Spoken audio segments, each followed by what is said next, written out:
May isang tanong na tinanong sa akin noon. Isang simpleng tanong na hindi ko sinagot.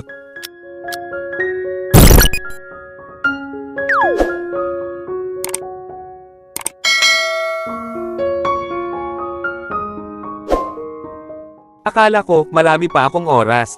Akala ko, pwede ko itong balikan kahit kailan.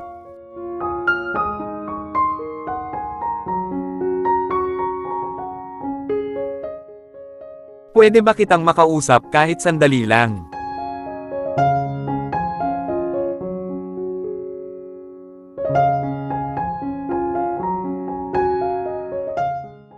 Isang saglit lang ang hinihingi niya, pero pinili kong ipagpaliban.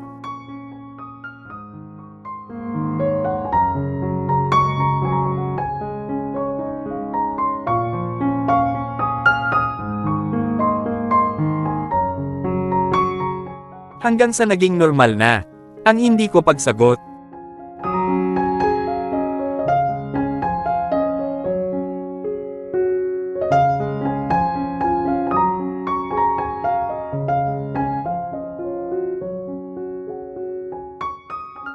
Hanggang isang araw, hindi na siya nagtanong ulit.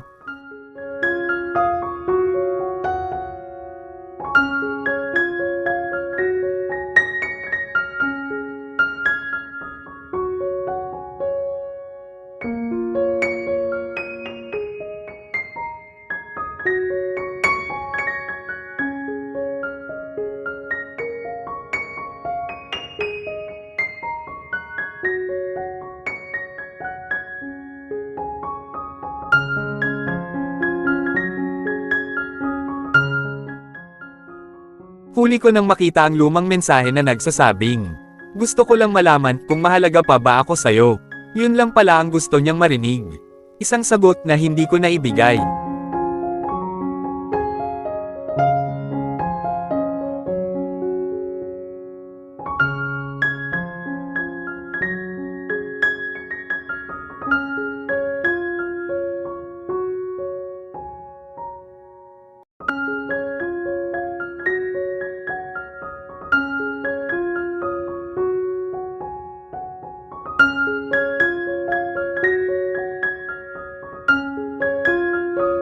Hindi pala lahat ng tanong pwedeng balikan. At hindi lahat ng pagkakataon bumabalik.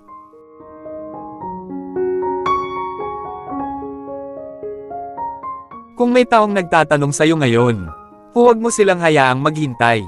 Dahil minsan, ang hindi mo pagsagot, habang buhay mong pagsisisihan. May isang tanong na hindi niya sinagot at iyon ang pinagsisihan niya habang buhay. May mga tanong sa buhay na akala natin pwede nating balikan. Pero paano kung isang sagot lang ang kailangan at hindi mo naibigay? Isang kwento ng pagsisisi, pagkakataon, at mga salitang hindi nasabi sa tamang oras.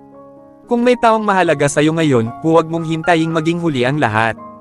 Panoorin hanggang dulo para sa aral na hindi mo makakalimutan. I-share mo ito sa taong ayaw mong mawala. Kung may isang tanong na gusto mong sagutin ngayon, para kanino iyon? May pagkakataon ka pa bang sagutin ang tanong na iniwasan mo noon? Kung umabot ka dito, baka may taong naghihintay ng sagot mo ngayon. Kaibigan, kung nagustuhan mo ang video na ito, ay huwag kalimutan mag-like, share at mag-subscribe para sa mas marami pang kwentong may aral. Abangan! Every Friday at 7 PM. Thank you for watching and supporting Gerald Discovery Channel.